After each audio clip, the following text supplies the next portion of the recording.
Gets it to Bryant. Bryant dribbling. Has to put it up for the buzzer. Banks it in! He banks in the third! The timeout. Decide not to use it. Curry way downtown. Bang! Bang! Oh, what a shot!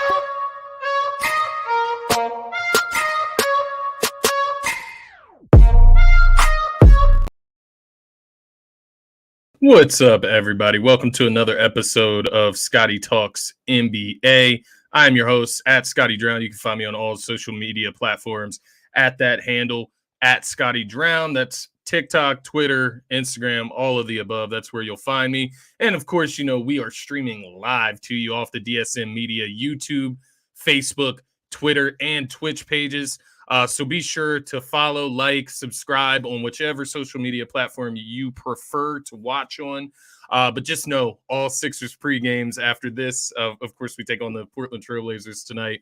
All Sixers pregames are solely on the YouTube channel. So make sure, and that goes for all Philly sports pregame shows, all solely on the YouTube channel. So make sure if you're not subscribed on the YouTube channel, that's where you're going to find all of our content, even the exclusive content. So be sure to hit the subscribe button on the YouTube channel. And, of course, be sure to like this video on the YouTube channel to show support, as the DSM page is saying here. And then, of course, we are live. Feel free to comment to get involved in the show. And as always, please, please, please enjoy. Let me know if you're not enjoying. Let me know if you have any tips, anything you want me to talk about in the future. We'll definitely get into that. But as far as what we're going to go through tonight, we're just going to get into recap of Thursday night's action, take a look at how everything that transpired last night. We'll get into updated power rankings as we do every single week here on Scotty Talks NBA. I give you my updated top 10 power rankings. And then we're going to try a new segment, and it's called Right or Wrong. And I wanted to try this because we had a lot of turmoil off the court that transpired throughout the NBA this week. Anywhere from Kyrie Irving's rant on Twitch. You have Fred VanVleet going off on the NBA refs. I thought that was interesting. Morant flashing a gun in a video on live Instagram with strippers in the background. I mean, what's going on there? And then Draymond and Dillon Brooks, all the stuff that's going on between those two, and Draymond's podcast and Dillon Brooks' response.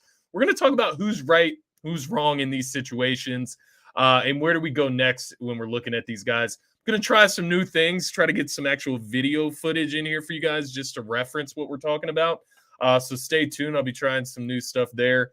And then we'll finish out as normal with our Friday night predictions, game picks, and then best bets as always. Before we get into all of that, I do want to shout out our sponsors over at Gents Barber Lounge. As you know, DSM Media is brought to you by Gents Barber Lounge. Check out one of the two great locations at Fishtown and Old City and book your appointment today. Gents owns the craft, and it shows rated the #1 barbershop on Yelp in the Philadelphia area. Multiple award-winning barbers and being able to handle any style of cut, adult or kid. Here is a look at some of Gents' work.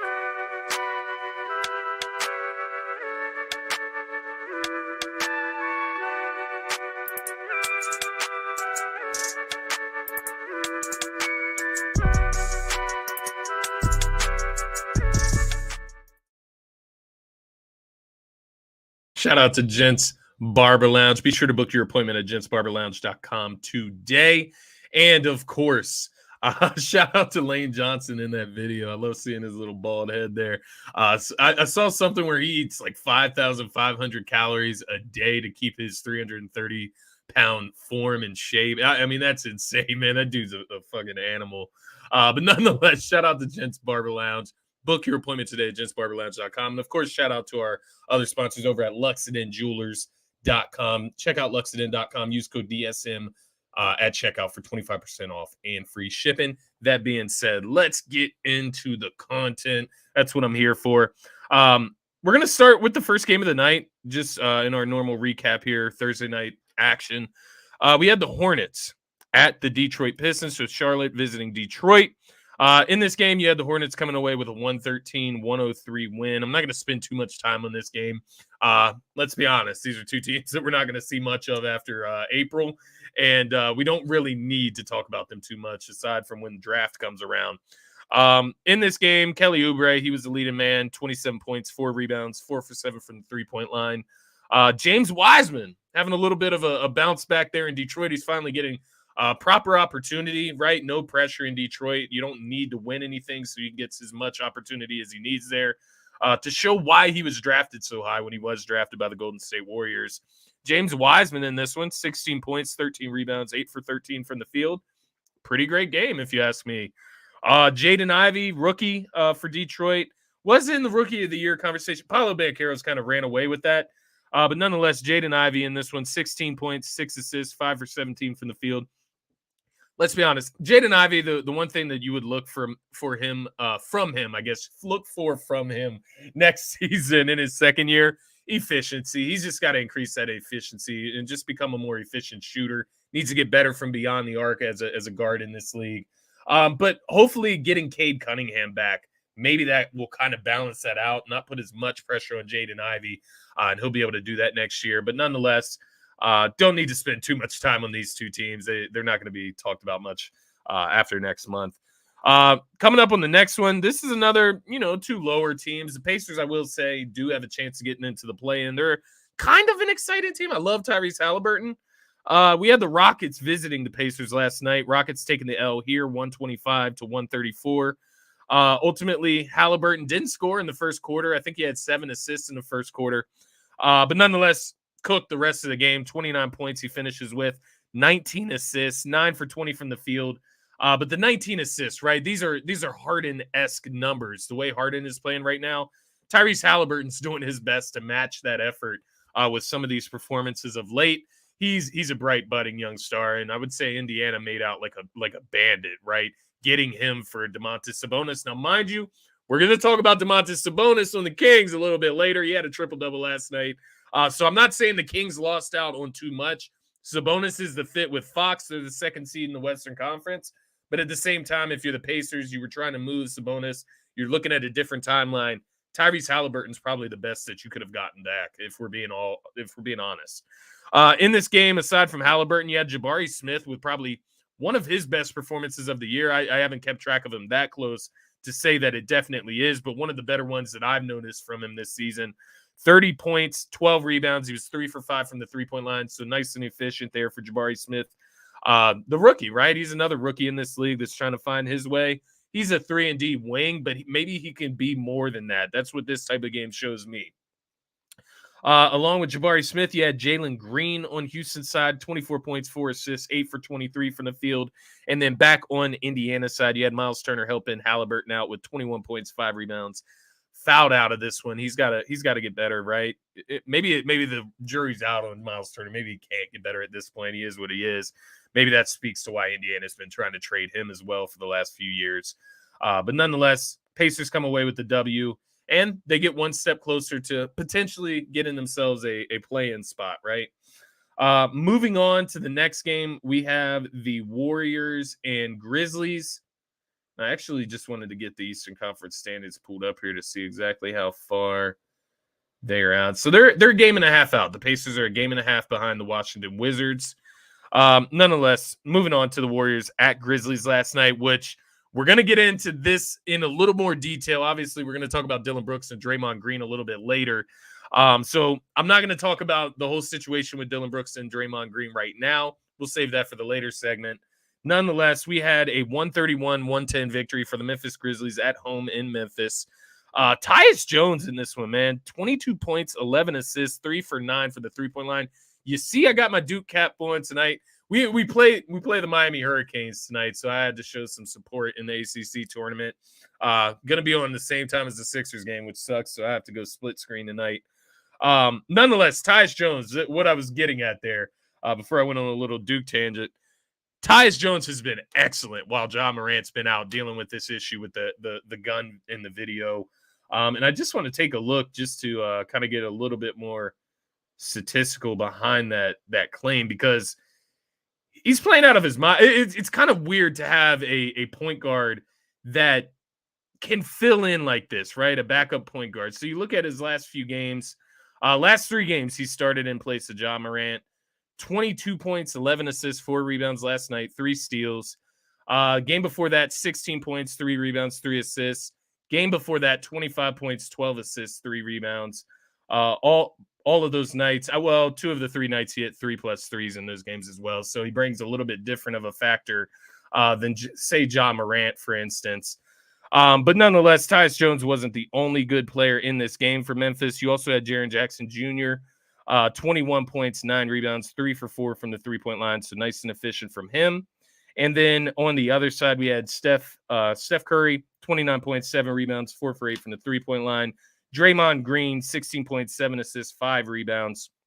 And then finally, back over to Memphis, we had Dillon Brooks with 14.6 assists, 1 for 7 from the three-point line. With all that being said, he was a plus 22 last night in the plus-minus column, best on the Memphis side. So for all that talk about Draymond saying, are you the one holding your team back from winning championships?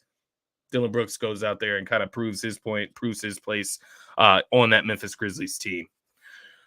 Moving on, because we will come back to that later. I do promise you that. We'll talk about Dillon Brooks versus Draymond Green. Jazz at Magic. This one was interesting. I had a nice parlay laid for this one that did cash. We had the Jazz coming away with a victory in Orlando, 131-124. Lauri Markkanen continues to make his most improved player case. 31 points, 5 rebounds, 11 for 22 from the field. Mentions after this game, most improved player is not what he's chasing. He's chasing something greater than that. I love to hear that from a young guy. But nonetheless, he's very deserving. He's in that conversation for most improved player. We talk about more awards, guys that are leading the way for those set awards. Paolo Banchero, I mentioned it. He's running away with the Rookie of the Year trophy. 26 points, 8 rebounds, 3 for 4 from the three-point line. Put the work in late. I remember I was box score checking. I wasn't watching this game, but I was box score checking just to make sure, see how on track my parlay was. And I looked down once. Paolo had 11 points, 2 rebounds, no threes. You look back by the end of the fourth quarter, he had 26 points, 8 rebounds, 3 for 4 from the three-point line. So he turned up late in the game. Markelle Fultz, Philly. We know all about Markelle, right? Markelle Fultz in this one, 25.6 assists, 9 for 13 from the field. Markelle Fultz is really putting his name out there. He's turning into a really good quality basketball player for Orlando, and he's fitting in with that next wave of talent that Orlando presents. Franz Wagner. Franz Wagner. I'm sitting here saying his name weird. Franz Wagner. You also have Markelle Fultz, Paolo Banchero, Cole Anthony, just a plethora of guys, even Mo Wagner. So they got a nice group of young guys on that Orlando roster that I love. Even Franz in this game, 24 points. He was 4 for 9 from the three-point line. You're putting floor spacing upon floor spacing, but then you're also putting some very skilled big men out there as well. It's just kind of ridiculous what Orlando's putting together. Nonetheless, they come out with a loss in this one. The bet that hit last night, it was sitting at a plus 600 parlay. 3+ threes from Lauri. Obviously, that cashed out. Paolo over 19.5 points. Paolo over 6.5 rebounds. 2+ threes for Paolo. Came out to plus 600. That cashed out nicely in the fourth quarter. So yeah, that's all. That's all I really have for that game. You make it interesting with Paolo and the Duke boys, right? Next we have the Nets at Bucks. Nets in this one, it was a really weird game. In all honesty, you had no Giannis in this game. Guys like Mikal Bridges played 12 minutes. He's the guy that's been leading the way for the Brooklyn Nets of late. So it's kind of a weird game. The starters didn't get anywhere over 15 minutes at most. So Nets cleared out the bench for some reason. And I don't know. It's really weird. I didn't watch it. So I'm not going to comment on it too much. 118-113 win for the Bucks in Milwaukee against the Brooklyn Nets. Cam Thomas in this one, 21 points, 4 rebounds, 3 for 6 from the three-point line. Bobby Portis, 28 points, 13 rebounds, 11 for 15 from the field. He led the way for Milwaukee. But once again, it was just a really weird game. No Giannis, and you just didn't see the Nets starters for much of the game. Don't know if that's Jacques Vaughn trying to send a message to the Brooklyn Nets, but ultimately just a little weird there. Finally, we had the late game here, the New York Knicks at the Sacramento Kings.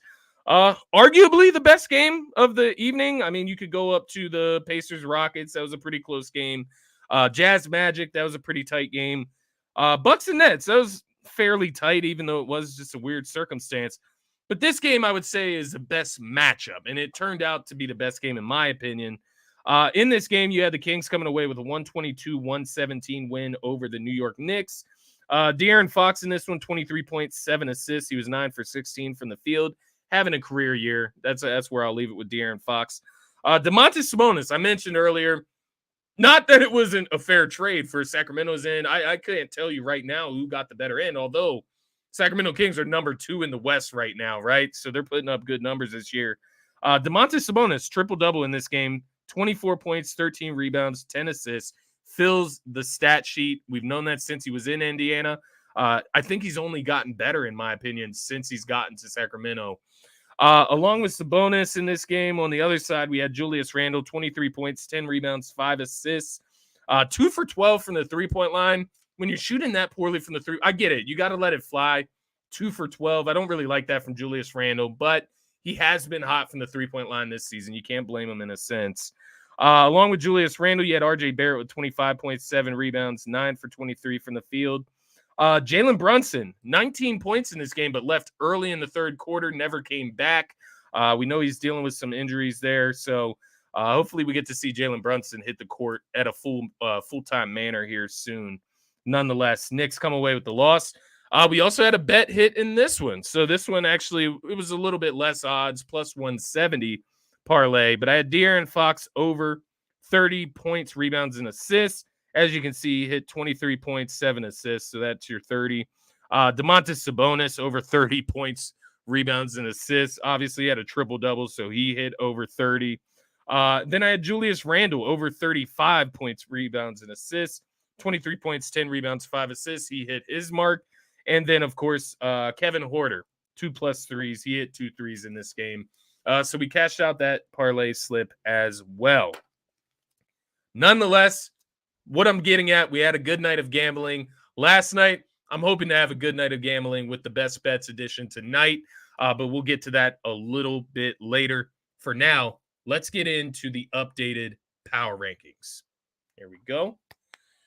So, I want to say a lot's changed, but only in certain areas, because really the middle of these rankings really hasn't changed much. It's really at the top end and at the bottom end. So we had Milwaukee moving up to number 1. We had the Celtics moving down to number 3 from number 2. We ultimately had the Sixers just moving down a slot to number 4. Cleveland Cavaliers moved ahead of the Phoenix Suns with the KD injury, although I still think the Phoenix Suns are playing some really good basketball, even without KD in the mix. They were already a championship contender without KD. He just makes them over the top, right? Sacramento Kings, number 7. They have moved up this list exponentially nonetheless, but they've had major success. There's a second seed in the Western Conference. Memphis Grizzlies staying in similar area. New York Knicks have moved up a bit. And the Los Angeles Lakers, that is the new squad in the top 10. You guys are going to think I'm crazy.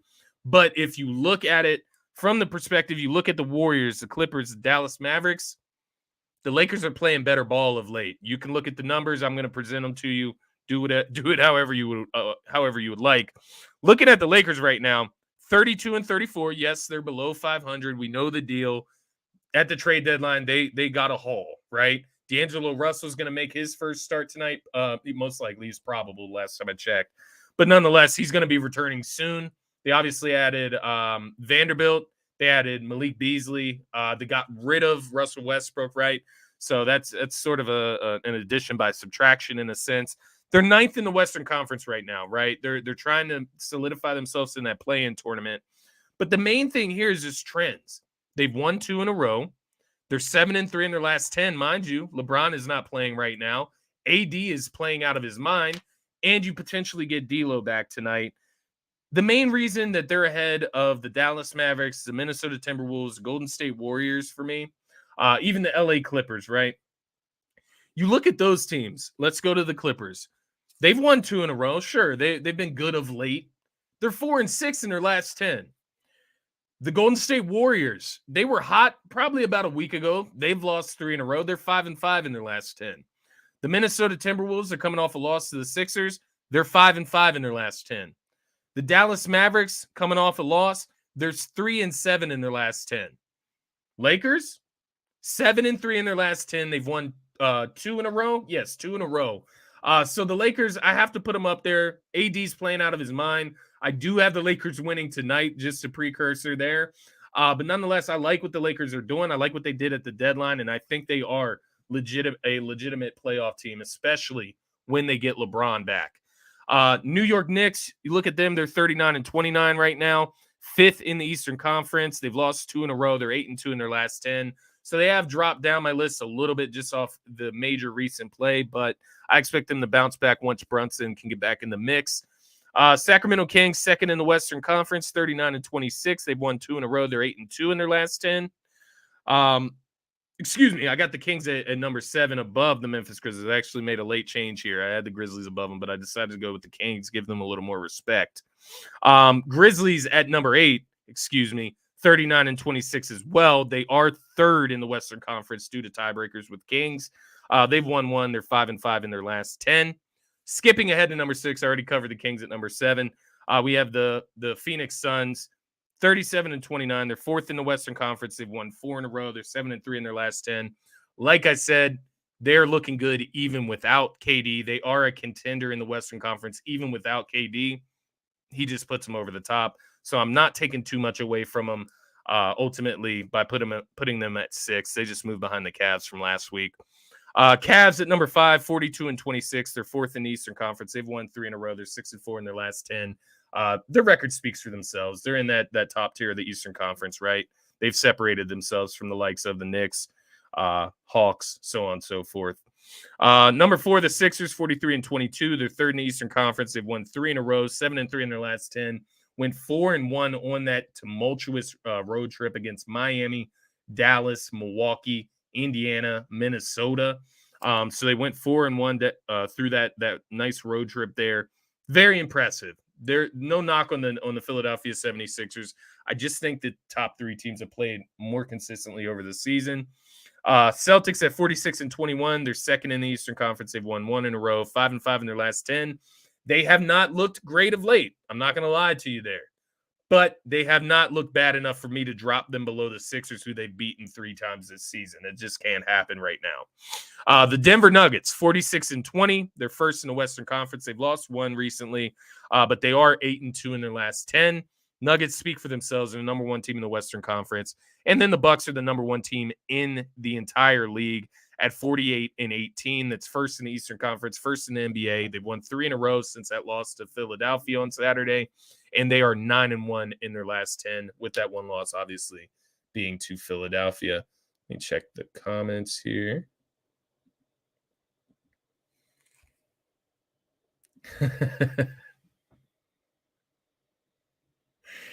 I believe you asked me this last week on the show, so I'm not going to go through this again. Definitely an interesting case. We'll get into that in the offseason for sure whenever we start evaluating these draft prospects. But nonetheless, I gave you my thoughts on that last week, but thank you for the comments as always. Nonetheless, these are going to be the updated power rankings here. Milwaukee Bucks, number 1 team in the NBA, all the way down to the LA Lakers, who are trying to solidify themselves in the play-in, although I do like what the Lakers have done of late.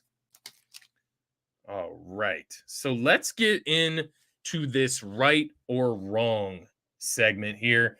And bear with me because I am trying something new here. But nonetheless, we have some videos pulled up here just to give you guys some context. So let's see here. So we'll go right or wrong. We're going to start with Kyrie Irving. And he hit on a bunch of different notes in this Twitch rant that we're going to kind of examine here and decide, is Kyrie right or wrong about the things that he's saying?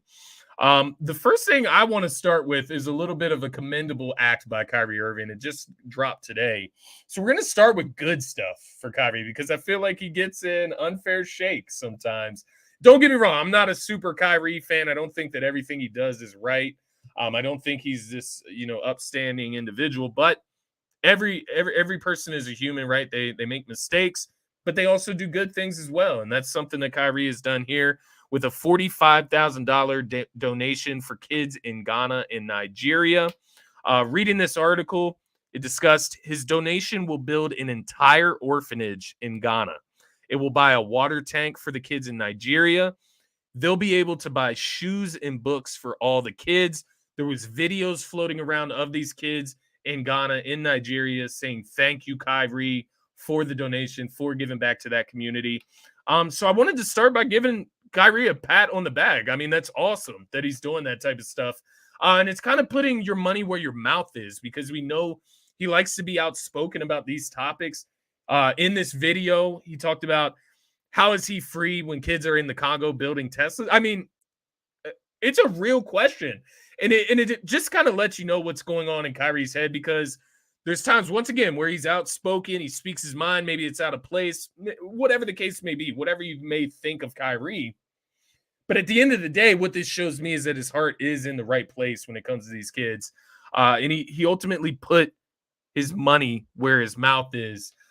So in that stance, Kyrie, you are absolutely right. You are right for what you're doing. And you deserve just a round of applause for doing stuff like that. I just wanted to start with that. Let's talk about what he's talking about, right?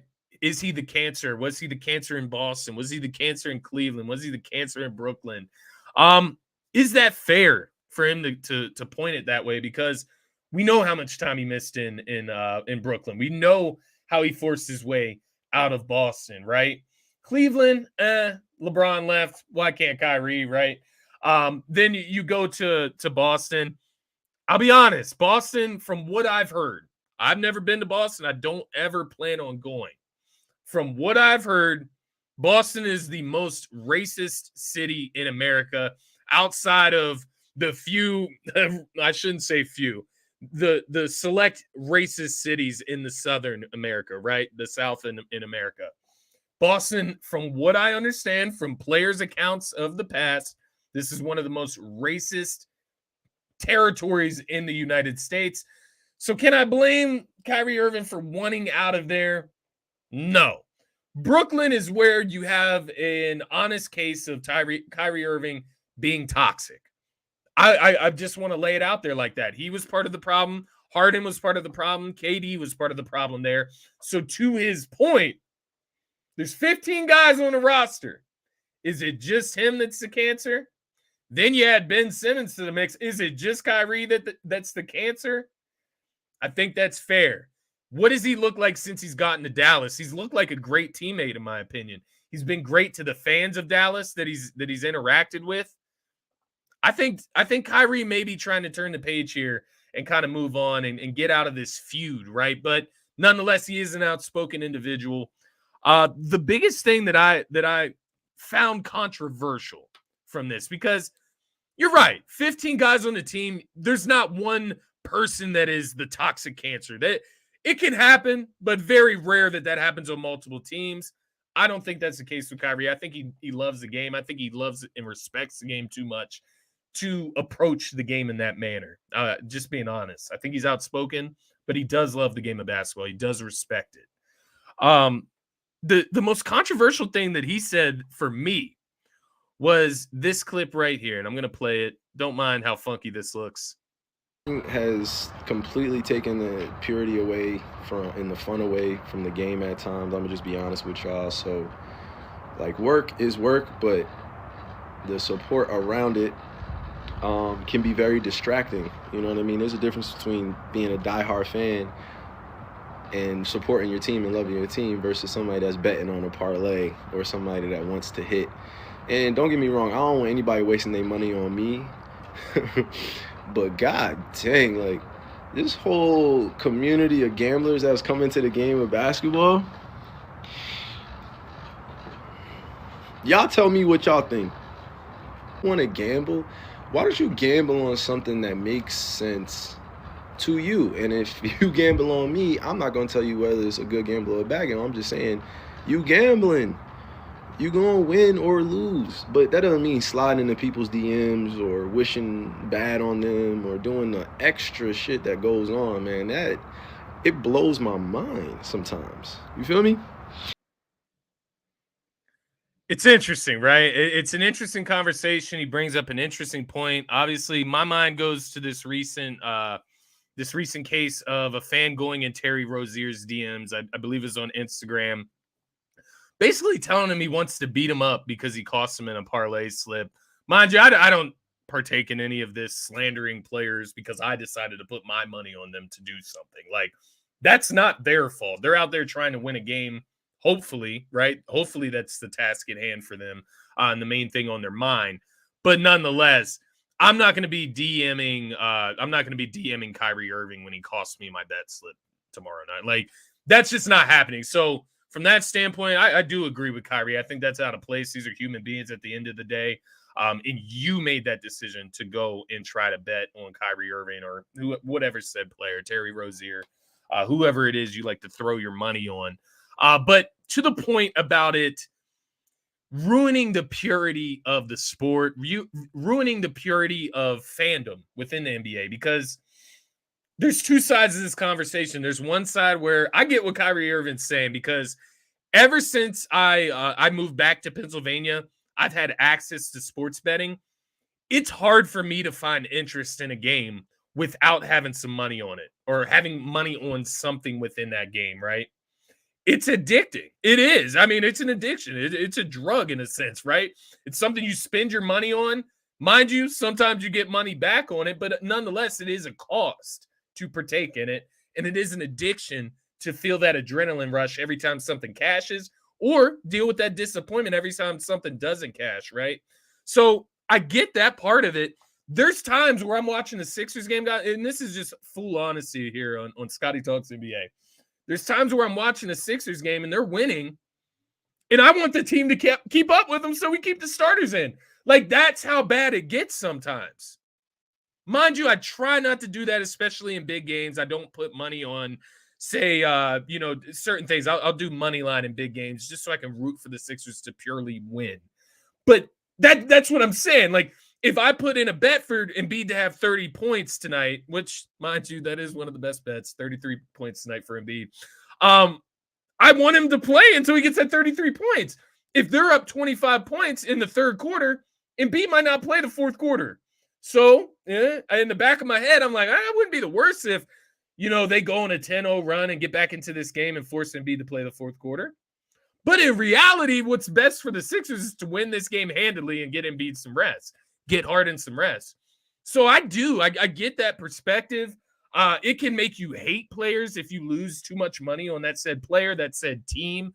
It can create this angst that really doesn't exist, right? It's weird. It's a little weird. The other side of that conversation, the other perspective, is that sports gambling has been around forever. It just hasn't been accessible to the public. And now it is accessible to the public. And yes, you're going to bring in people that, quite honestly, don't even watch basketball.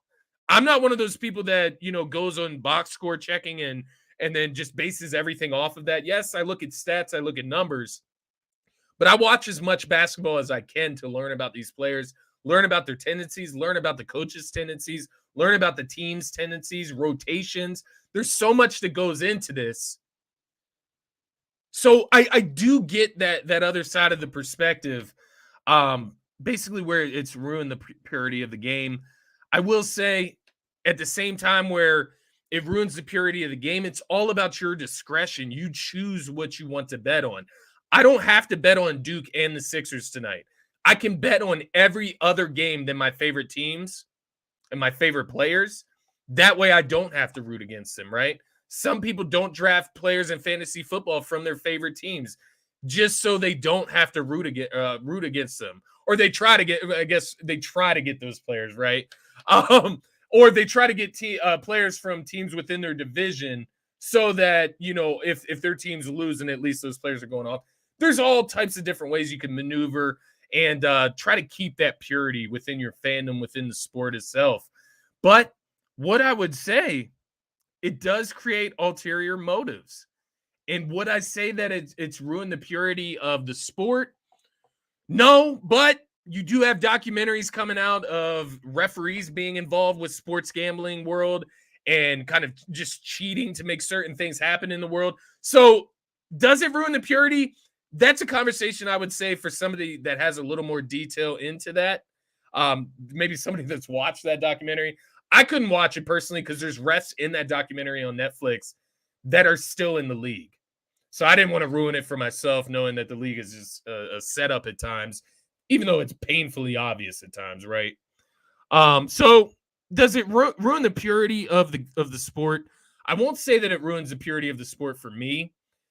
It does ruin the purity of fandom. You should never be sitting there. I should never be sitting there watching a Sixers game saying, let's keep this one close so the starters stay in. It does ruin the purity of it, right?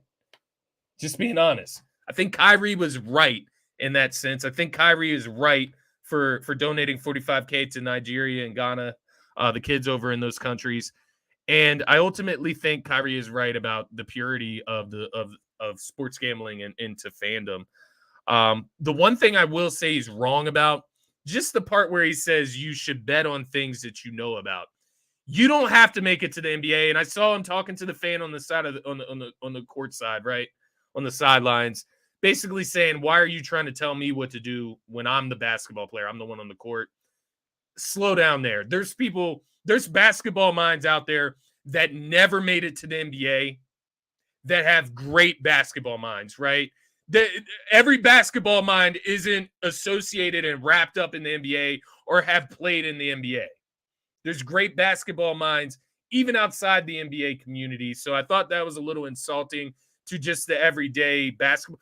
You know, the non-casuals, the people that do take pride in watching basketball, understanding it, watching film, looking at the statistics, understanding what's going on in each and every game. It's a little insulting there. So I will say he's wrong for that. The next thing that I wanted to talk about during this right or wrong session, I wanted to talk about Fred VanVleet and the way he addressed the refs. I do have the footage here. No worries. Let's get that rolling. Fine. I don't really care. I thought, Ben Taylor was fucking terrible tonight. I thought that on most nights, a couple of the, out of the three, there's one or two that just fucked the game up. And it's been like that a couple games in a row. Denver was tough, obviously. You come out tonight, you're competing pretty hard. The third quarter, I get a bullshit tech, changes the whole dynamic of the game, change the whole flow of the game. And, most of the refs are trying hard. I like a lot of the refs are trying hard. They're pretty fair. They communicate well. And then you got the other ones who just want to be dicks and it just kind of fucks the game up. Nobody's coming to see that shit. They come to see the players. And I think we're losing a little bit of the fabric of what the NBA is and was, and it's been disappointing this season. You could look up most of my texts this year have been with Ben Taylor officiating. So at a certain point as a player, you feel it's personal, and it's never a good place to be. That's not why we lost tonight. We got outplayed, but it definitely makes it tougher to overcome. Few things in that video. Obviously, he's talking about Ben Taylor. I think the referee that you would say these things about varies player to player, team to team. Obviously, referees, I'm sure, favor some teams, some players over others. That's just the way it is. That's life. They're humans. But what Fred VanVleet said, is he right or wrong? There's two parts to this, right? So there's one part where it's like, well, you didn't lose the game because you got a technical from Ben Taylor, and you could have kept your mouth shut and not got the technical, right? There's that side of it. But there is the side where he's right? And there are times where the referees, they get overly emphatic about the call that they're making, a charge or, a jump ball. Like it's so weird when they get super excited or emphatic or do something and stare right at the player in their face, or they make a call and the player tries to talk to them. They tell the player to shut the F up, get out of their face. Then you tee the player up because they won't, right? They just want to talk about the call, learn what they did wrong. So while you never really want to see your players calling out the refs, he ultimately does get a $30,000 fine for the comments here, which I'm sure he doesn't mind paying. He has a nice contract. But nonetheless, I thought his point about the refs getting too personal, right, with certain players, and Fred VanVleet has this with Ben Taylor. I'm sure Joel Embiid has his list of referees that he hates, James Harden, so on and so forth, right? Every player probably has a ref, and it just shouldn't be that way. It shouldn't be that lopsided when it's a certain referee in a certain game. I can't even remember the guy whose name, the guy that kissed Charles Barkley at the All-Star game like a weirdo. But apparently his record with Chris Paul at the time was just ridiculous. So it's like trends like that, it just shouldn't happen. And I don't like it. But at the same time, you don't want to hear that after you lose, right? But one thing I will say, what's up, Phil? Thanks for checking in, brother. One thing I will say about Fred VanVleet in the comments, and I thought he ended it on the right note, they didn't lose because of that, right? They didn't lose because they called the technical, although I do agree when you call it technical, when you double up on a bad call and then call a technical in that same said player, it completely changes the momentum in the game. It does, and momentum does exist. So to the people out there that are screaming at Fred VanVleet, stop crying about the loss. Referees can change momentum. Like that's reality. That's life, right? Humans making mistakes can change momentum. Humans making a big call where it's not needed does change momentum. So he's right there. And I think he's right overall. I think they need to do kind of a retooling, right? A rebuild within the referee community, because you see the young, energetic referees that are doing their job right. It seems to be these guys like Tony Brothers from a past time that are bringing these biased tendencies and these, like, what would you call it? It's just disrespectful to a sense, the way they talk to some of the players, the way they don't give young players the time of day compared to talking to certain superstars, the leash that they give to certain players. Draymond Green, Dillon Brooks, some games it's a short whistle, they get a technical. The next game, Draymond Green's out there punching people in the face and it doesn't get called. So, like, it's just such an imbalance. It's so unfair at times. And it's not that it's always the Celtics that get calls in Boston or always the Sixers that get calls against the Bucks. It's not something like that. It's just on any given night where you go into a game and you say, oh, this referee's reffing, we know it's going to be you just shouldn't have that going into a game. You shouldn't have that feeling from the outside looking in as a fan, knowing that if Tony Brothers referees the Sixers tonight, good chance if the Sixers are playing a solid team, they're going to lose. Shouldn't feel like that, right? And a lot of the times they can persevere through the refs' mistakes, through the refs' bias. But ultimately, I'm going to say Fred VanVleet was right here, wholeheartedly. The next thing that I wanted to look at here, and I'll spend just a brief time on this because I know it's kind of passes by. I know I didn't talk about it earlier in the week when it was more prevalent. Ja Morant flashing the gun on live IG, right? Had stripper. I guess he was in a strip club in Colorado. I don't know. I didn't dig too much into that. But one thing I will say about Ja Morant and all the allegations and accusations floating around against him, he hasn't been arrested for anything. But for some reason, he's being treated like a criminal in the media's perspective, especially the fans in the NBA community, which I think it's weird. One, to make jokes about it. It's not funny. It's not funny that Ja Morant's in a place where he wants to do these types of things on live. It's not funny that Ja Morant got suspended from the NBA. It's not funny that a young man could potentially ruin his career where he's making multi-million dollars. It's not funny. It's a situation where Ja Morant is a human being. He's a very young human being. He needs to grow up, and he needs to grow up faster, right, than the average human being. He is a role model. He ultimately needs better people around. And this is weird to say because you have the jokes going around about the family that he comes from. His dad needs to step up to the plate, right?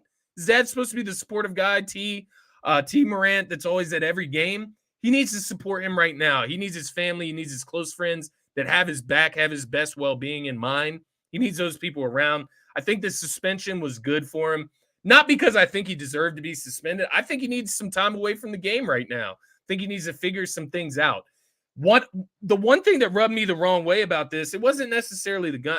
The gun is obviously wrong. You don't need to flash a gun, right? Open carry, I don't know which states are open carry. I don't know where you're allowed to have guns, where you're not.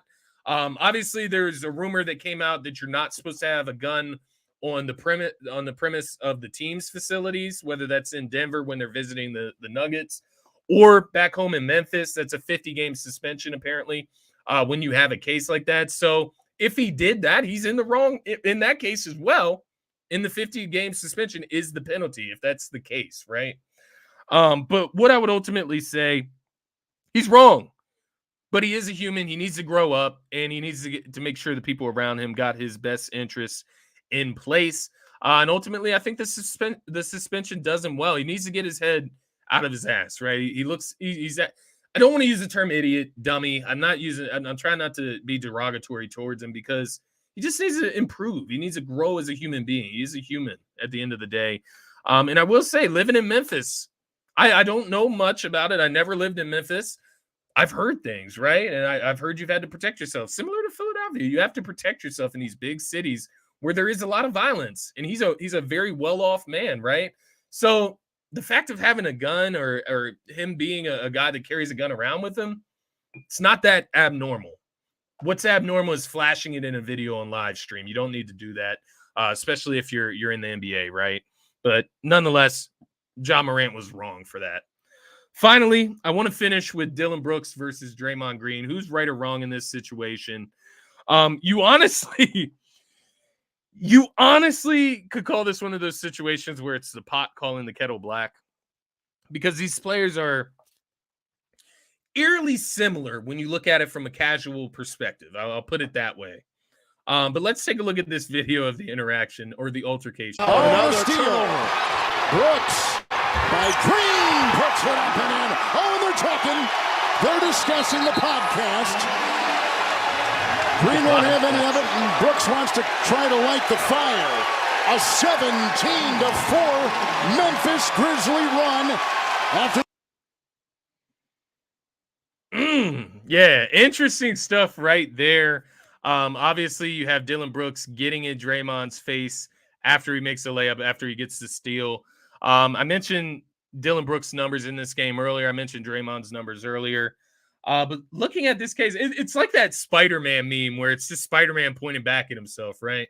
Because these guys are the irritants of their respective rosters. Like, they are the glue guys, right?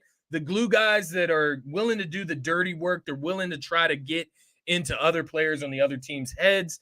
They're very similar in that manner.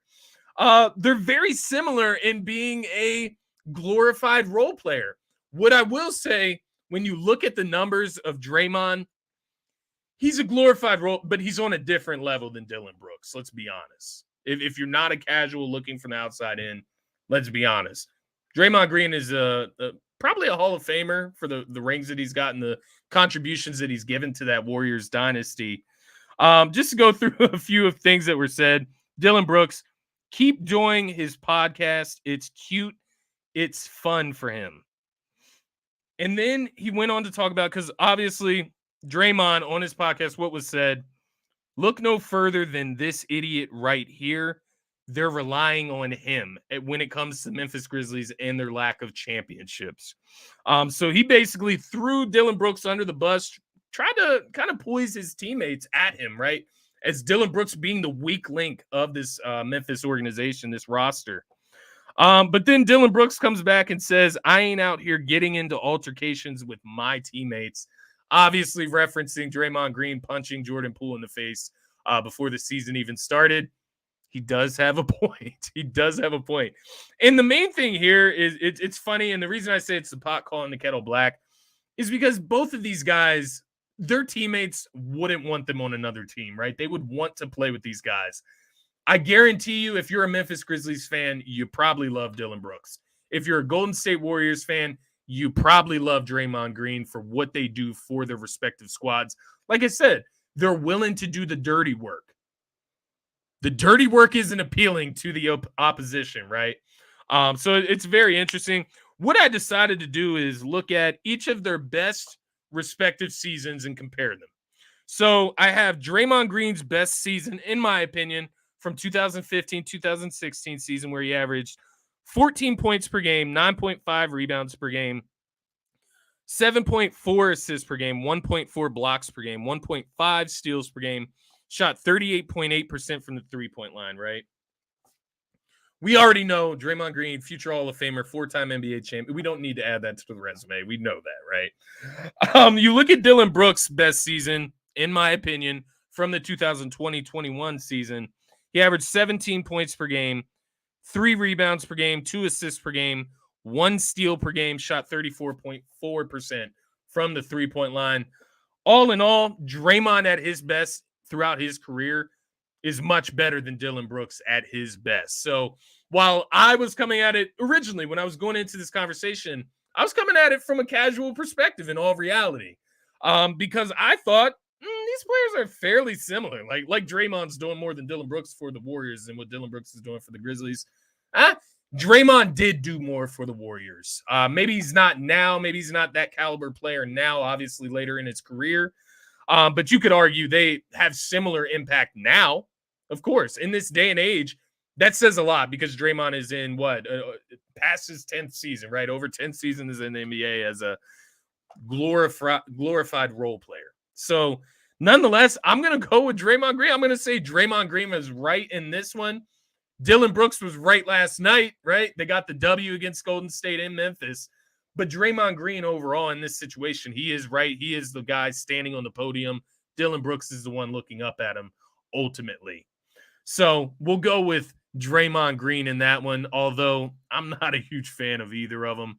Nonetheless, I hope you guys like that. It's something I'll try every once in a while just to kind of run through what's going on in the NBA off the court, talk about right or wrong. It's all perspective based, so if you disagree, please share your thoughts in the comments nonetheless.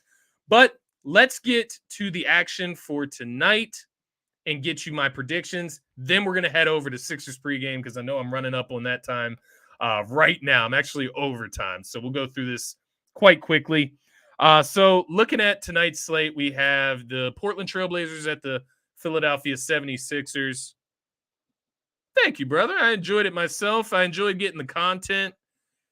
Yeah, I like that. I like getting the videos, giving you guys context. I'm going to try to do that more often.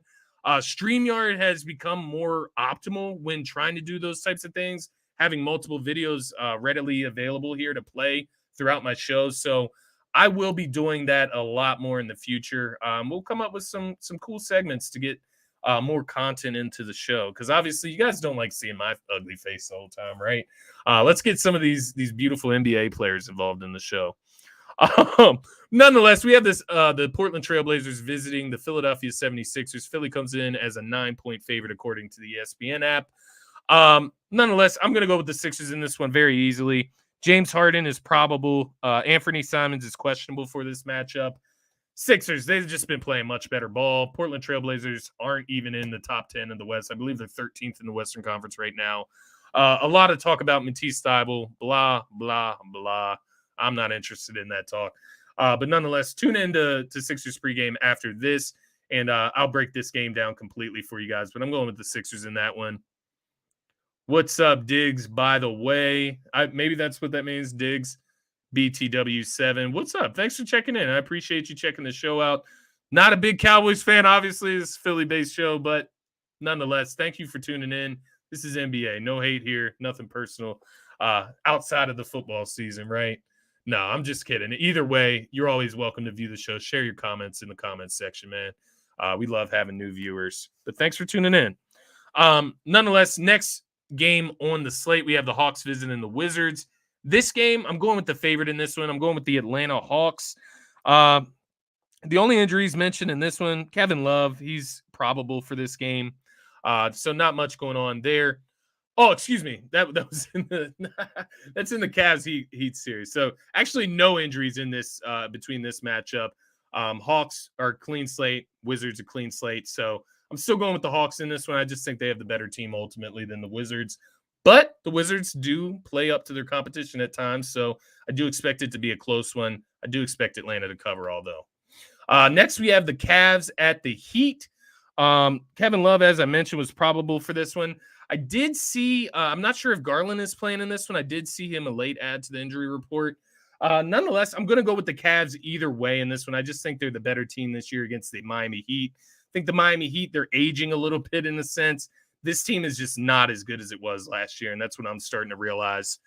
Next, we have the Nets at the Timberwolves. Minnesota's a 5-point favorite in this one. Claxton is questionable. Dinwiddie is questionable. Cam Johnson, questionable. Royce O'Neal, questionable. I'm going to go with the Timberwolves in this one. They're fighting for a play-in spot in the West. ultimately, the Brooklyn Nets did some weird stuff last night. Maybe they feel rest their starters last night, play their starters heavily tonight to get the W. I don't know. They're doing weird stuff in Brooklyn. I'm going with the Minnesota Timberwolves regardless. They're playing for something in the West. They're trying to get into the play-in tournament. Obviously, the Nets are trying to keep their place in the Eastern Conference playoff picture, but just doing some weird stuff there that I'm not going to trust them. So I'll go with the T-Wolves. Next, we have the Nuggets at the Spurs. Denver Nuggets coming in as a 13-point favorite. Nuggets are coming off a loss. I expect them to bounce back against the Spurs in San Antonio. Enough said there. And then we finish off with the Raptors at Lakers. D'Lo, probable for this game, should be making his debut. Anthony Davis has been playing out of his mind of late.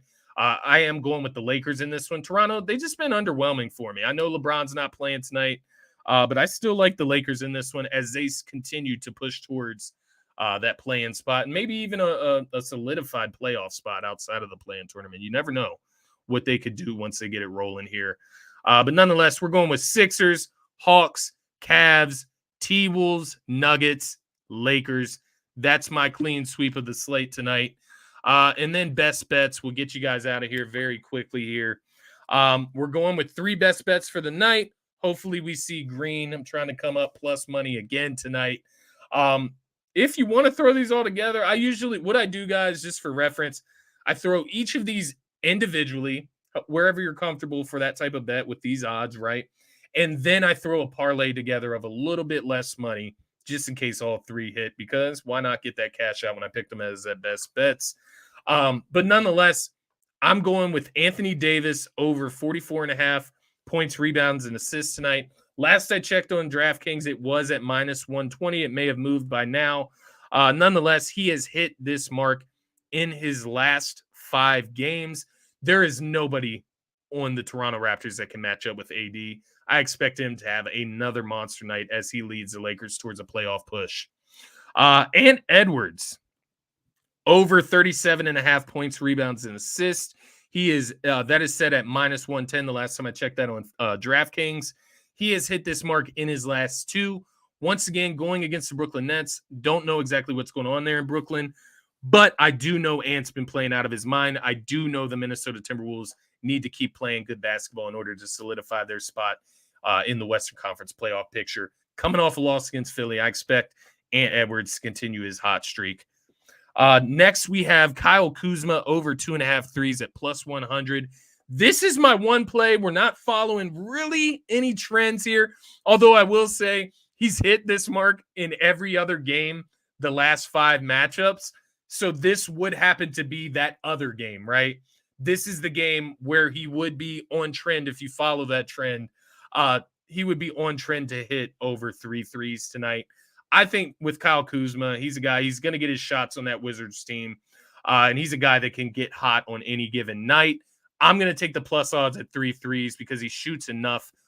He gets enough attempts up. It's just about making them, right?